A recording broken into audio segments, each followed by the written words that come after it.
Hey there, good evening and welcome to Prog Monster. My name is Murph. I am the host of this show. This is a show that is dedicated to progressive rock and other forms of rock music. So this is our Sunday night show that we call Ben's Album Challenge. And for those of you who are new and have not seen this, basically Ben is a subscriber friend of mine who picks an album out and then sends it to me. And I listen to it and I give kind of a review of it. So it's kind of an interesting one. So far we've had about 8 and one that I did that wasn't supposed to be done. But anyways, we've done about 8 and all have been pretty good and people seem to like it. It's getting a lot of views, which is what's important for me to see that you like it, right? So I'm just going to move this down just slightly because I'm leaning too far back in my chair and you can't really see me. So anyways, here we have, so today's album that he sent me and gave me as a challenge is called Living in the 70s by a band called Skyhooks, which I believe is an Australian band. And this album was released in 74. I believe it's their debut album. So it's got 10 tracks on it. Okay, a little bit about the album itself, generally overall. It's kind of a poppy album. There's some power pop in here as well. Band kind of is, I would say, is kind of a party band. I think it's a party band. It has that element to its thing. I did see some footage of it on a couple of tracks. They look like they're a bit of a glam band too, or at least they like to dress up. You know, one guy was wearing I think he had a cowboy outfit on. Another guy had some makeup on. So I think they're a little bit of a glam band. They certainly have that party atmosphere element to their music. I hear a little bit of just a hint of Cheap Trick here. They're in the same kind of ballpark as Cheap Trick, maybe not quite as heavy as Cheap Trick. You also have, I got a bit of a Stones feel on a couple tracks here too. Maybe a little poppier than the Stones, but definitely, you know, in around that sound. And there was one other band that I thought that they kind of reminded me of, but it's eluding me at the moment. But those two bands for sure, I hear a little bit of them in. But I don't want you to get this impression that they're just another Stones or Cheap Trick band. They're not like that. They definitely have their own sound. I don't think I've heard anybody who sounds like them, but they just have some elements of that type of stuff in their music. So, and they're poppy, but the lyrics are fun and funny to listen to. Interesting stuff that they write about. Vocalist is pretty good. His voice is a little bit high at times, a little bit scratchy at times, but excuse me, a very interesting sound to his voice overall, and I think he actually kind of gives that party atmosphere with his voice. Yeah, so and the band's pretty solid. I don't think that they're going to win any awards for instrumental band of the year or anything like that, but they play very well together. Lots of catchy riffs, lots of catchy beats. The lyrics, like I say, are really good, and this kind of a party atmosphere to the whole album. So we'll do the tracks a little bit individually, excuse me.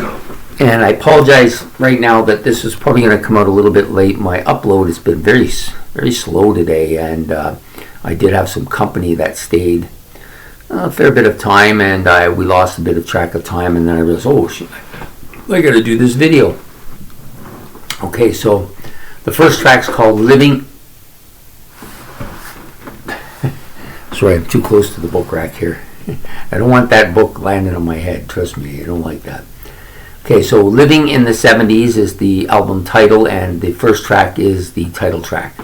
It's kind of poppy with some kind of fun lyrics. Vocals, pretty good here.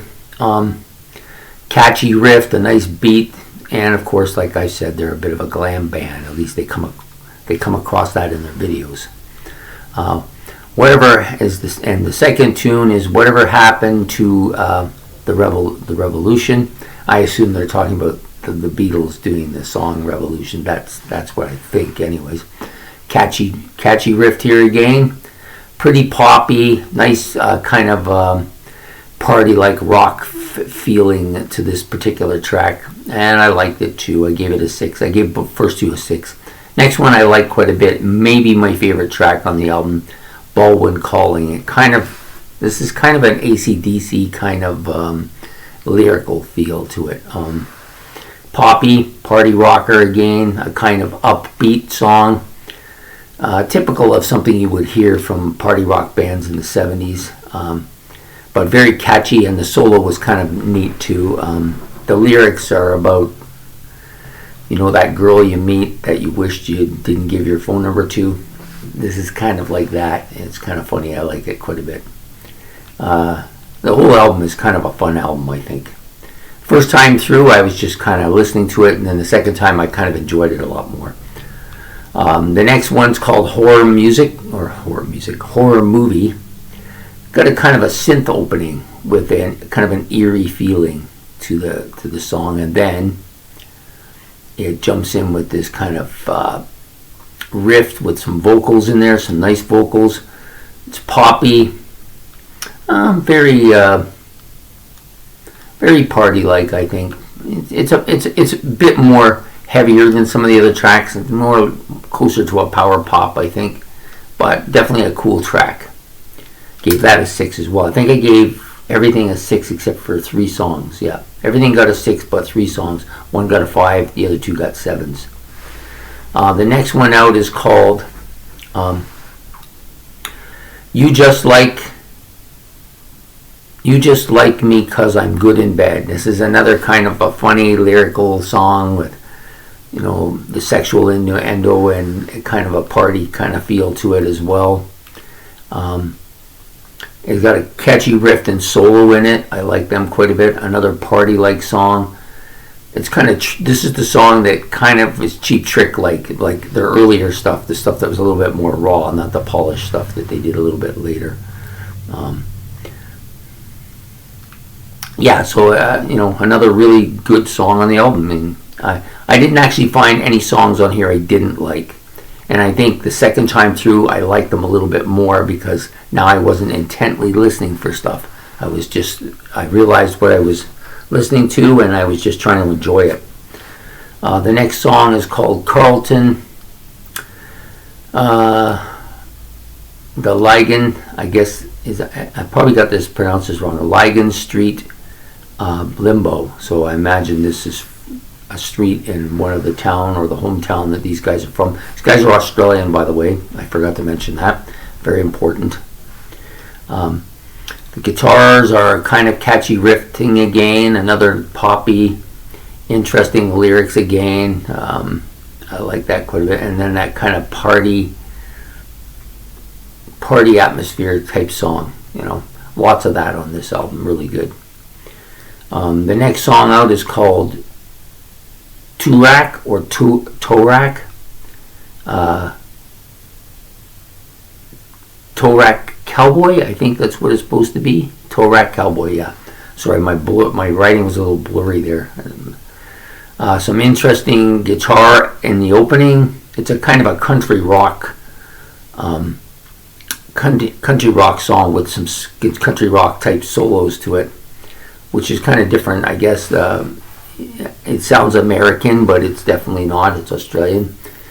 Gives me a feel like the Stones. This kind of reminds me of that late 70s Stones Some Girls album and the one that came after it, Emotional Rescue, I think. Kind of in that feel. It gives me that feeling. And it's very upbeat as well.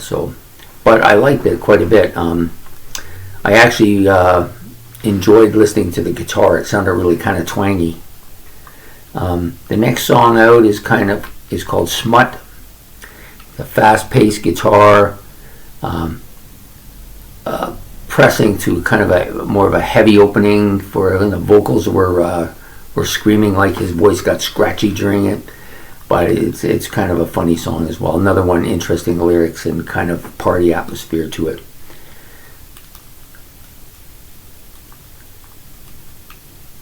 The next one, sorry, just reading what I wrote there. Yeah, the next one, Hey, What's the Matter? It's kind of a question, kind of poppy, kind of rocking anthem. I like it. The vocals are a little bit scratchy on this one as well. Just another upbeat kind of song. I like that. And the last song I'm going to say is probably my favorite on the album. I thought maybe Baldwin Calling was, but I think this one, Motorcycle Bitch, I like. It's hilarious. Kind of a power riff to open up, and then it goes into a nice catchy riff with some very good kind of tongue-in-cheek vocals, and the lyrics, of course, are kind of hilarious, actually. So the whole album is party rock, kind of upbeat, up-tempo, kind of having fun, but poppy, bordering a little bit on hard rock here, a little more, maybe more power pop than hard rock. And a really interesting listen to. It's kind of a fun album. If you're doing stuff around the house, this is definitely a good album for that. It'll put some energy into you, and it's just kind of a, you want to sing along with it type of thing. So, great album. I think Ben picked another nice one here. Skyhooks, definitely an album I will look for. Might not be too easy to find though, but I will look for it. I'm going on my trip this week at some point, and hitting several record stores in the Toronto area, so I will definitely be looking for some different stuff that I don't normally get. So this might be one of those. It'll be on my list anyways. So I hope you enjoyed this episode of Ben's Album Challenge. We're going to be doing another one next week, of course, and I hope you like this video. If you did, please like and subscribe. It's much appreciated. I managed to reach the modest goals I set. So I reset them and I reached those too. So, I was hoping for about 100 subscribers by the end of the year, and well past that. And we got a lot of views. We have 15,000 views. That's great for a first year, I think. And over 1,000 hours of watch time. You guys must be enjoying these things. And it gives me pleasure that people are enjoying what I'm doing, because and it isn't just a one-way street here. It's not just me giving you stuff that I like and stuff like that. I'm also getting to know what you guys like by your views and by what you do and the comments and all that stuff. That really helps a lot, because then I know that I'm in the right direction.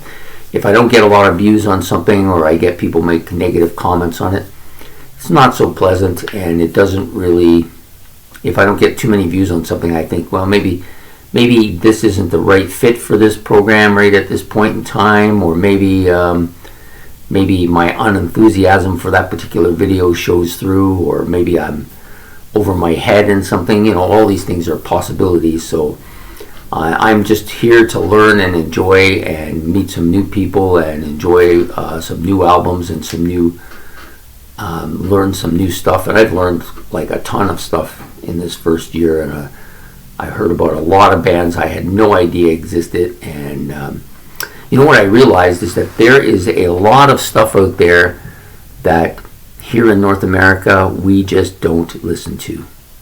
We're just very commercial oriented here. Yeah, some of the non-commercial stuff got through, but it had to fight its way to get in here. It's not like, people think, oh, that type of music is finished. It's finished. The only place it's finished is here in North America, because lots of parts of the world still love that stuff. We're just kind of fickle here, it's very trendy here. A lot of people, you're in one day and out the next day. You get a great album one day, and the next day nobody wants to see you, and somebody else is there.